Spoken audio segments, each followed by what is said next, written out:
Stéphane, la nouveauté, c'est ce plateau de fou. Alors, c'était déjà le cas l'année dernière dans la catégorie Rennes en hypercar. Et là, cette année, on était déjà bien servi l'année dernière pour l'édition du centenaire des 24 heures du Mans et pour l'édition 2023 du championnat du monde. Là, on en rajoute encore. La liste des constructeurs était déjà fabuleuse, faisait rêver. Et on rajoute Alpine, BMW, Lamborghini. Ça parle à tous les fans de sport auto. C'est absolument fabuleux. Ça nous fait 9 constructeurs en tout, dont 8 d'usines quand même. Et pas des moindres, hein, et des constructeurs qui représentent vraiment des mastodontes de l'industrie automobile mondiale. Ouais. Quand je parle d'Alpine qui arrive, Alpine, c'est le groupe Renault. Renault, c'est 52 milliards d'euros de chiffre d'affaires en 2023. C'est colossal. Voilà, c'est absolument colossal. Ce sont des grandes marques qui s'investissent. Et il y a Peugeot et Ferrari pour Stellantis. Il y a Porsche en endurance, excusez-moi, hein, c'est le totem de l'endurance. Toyota, évidemment, qu'on finit presque par oublier. Mais bon, Toyota non, surtout pas, et reste quintuple champion du monde en titre. Hein. Ils ont collecté les 5 derniers titres. Sauf que Toyota n'a pas gagné les 24 heures du Mans l'année dernière. C'est évidemment Ferrari qui l'a emporté. Et en gros, Toyota, pour résumer la situation, à la couronne, mais pas le joyau de la couronne, que sont les 24 heures du Mans. Donc ça sera sans doute un plateau du siècle pour l'endurance et une revanche à prendre pour Toyota sur Ferrari cette saison. Avec 2 voitures encore, mais face à 3 Ferrari. Ouais. Maintenant, il y a une 3e Ferrari engagée par AF Corse, et avec l'engagement de Robert Kubica, ancien pilote de Formule 1, gravement blessé, mais qui maintenant rêve de remporter les 24 heures du Mans. Et avec 2 pilotes, deux pilotes... Et une sacrée prise de guerre avec Robert Kubica. Et Guy Feillet également.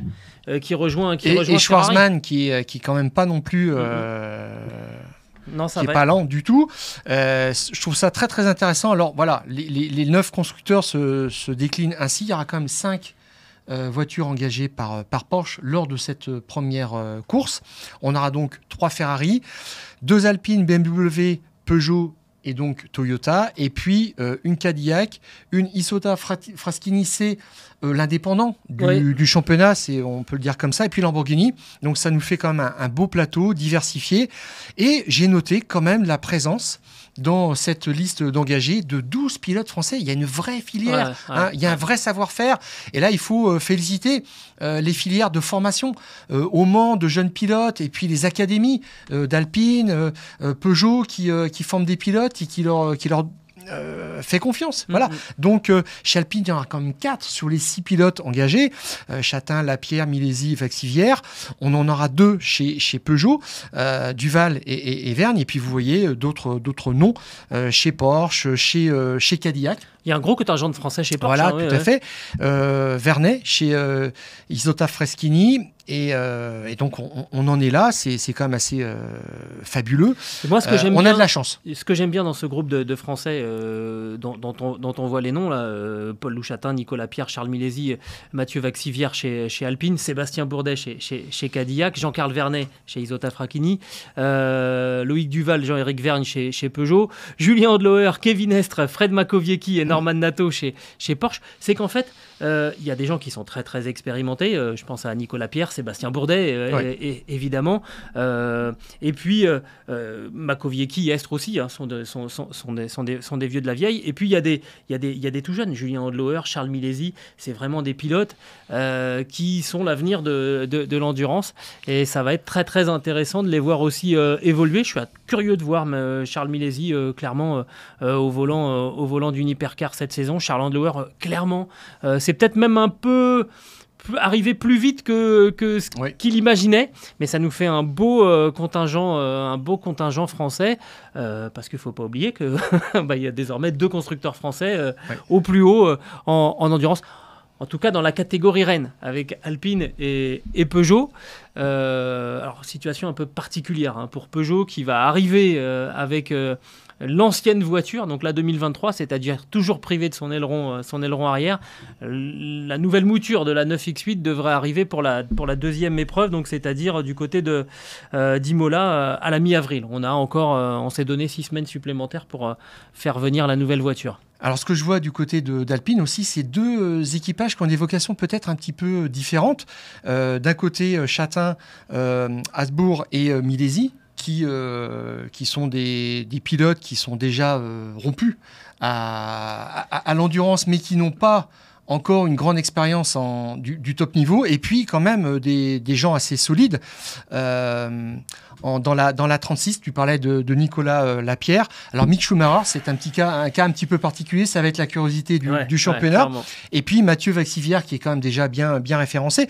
Peut-être que là, sur la 36, on enverra la voiture au feu, et puis derrière, on aura la 35 qui sera un petit peu en couverture. Enfin, on ne met pas tous ses œufs dans le même panier. On voit déjà qu'il y a des stratégies un petit peu différentes. C'est intéressant aussi, ça. On n'a pas fait... on a beaucoup insisté sur l'harmonie de ces pilotes-là. Attention, Charles Milesi est capable d'aller au charbon. Hein. et Paul Louchatin, qu'on a déjà eu, qui a commenté sur Eurosport. Tout à fait. En tant que consultant, qui est redoutablement stratège. On aura des pilotes qui doivent encore faire leur palmarès, parce que en catégorie reine, oui, ce qui est un petit peu étrange, c'est que c'est le seul équipage où il n'y a pas un seul pilote Platinum. Mais le reste, effectivement, Lapierre, Schumacher, Vaxivière, c'est du sérieux, même si Vaxivière c'est un pilote Gold, mais on le connaît bien. Et puis chez Peugeot, là par contre, on a 6 pilotes Platinum, c'est réglé, avec des petits changements de composition. Mais on rappelle juste, Stéphane, je me permets de te couper, on rappelle juste en fait qu'en endurance, les pilotes sont référencés par rapport à un niveau de palmarès, et ils ont chacun... Voilà. Donc la plus haute catégorie, c'est effectivement Platinum. Ensuite, on doit avoir Gold, de mémoire. Silver, et ensuite bronze. Et ensuite bronze. Mais en l'occurrence, pour Milesi, Habsbourg et Chatin, je pense que s'ils ne sont pas Platinum, c'est parce qu'ils étaient en LMP2 l'année dernière. Oui, tout à fait. Donc, là, catégorie qui disparaît d'ailleurs pour le championnat du monde.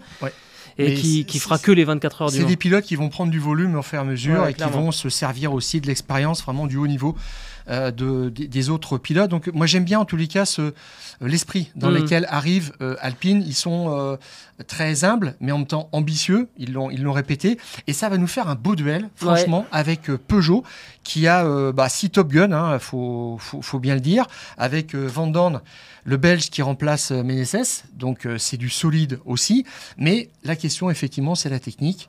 Quand on va rajouter un aileron, quand on va changer un petit peu les pneus, on avait des pneus un peu particuliers, de la même largeur devant-derrière, on va revenir à quelque chose de plus classique, ce qui se fait chez les autres concurrents. Donc on espère que ça va un petit peu booster, parce qu'ils viennent de passer 18 mois difficiles. Ouais, je suis un petit peu surpris, inquiet qu'on n'ait pas pu être à l'heure en fait pour la première du championnat. Olivier Gersony a dit qu'il savait dès le début qu'ils n'arriveraient pas, ils seraient pas dans les temps. C'était une question d'homologation de la voiture. Pièces. Voilà. Mais honnêtement, quand on voit la ferveur qu'il y a eu au moment des 24 heures du Mans, et notamment quand on a quand même une Peugeot qui s'est retrouvée en tête aux 24 heures du Mans, franchement, on n'a qu'une attente, c'est de voir cette Alpine et ces Alpines et ces Peugeot fonctionner pour aller se tirer la bourre avec les Ferrari, avec les Toyota, avec les Cadillac, avec les Lamborghini et les BMW. Moi, j'ai quand même un faible. On parlait d'esthétique au début de ce podcast. J'ai un faible pour l'esthétique de la BMW WRT qui est absolument magique.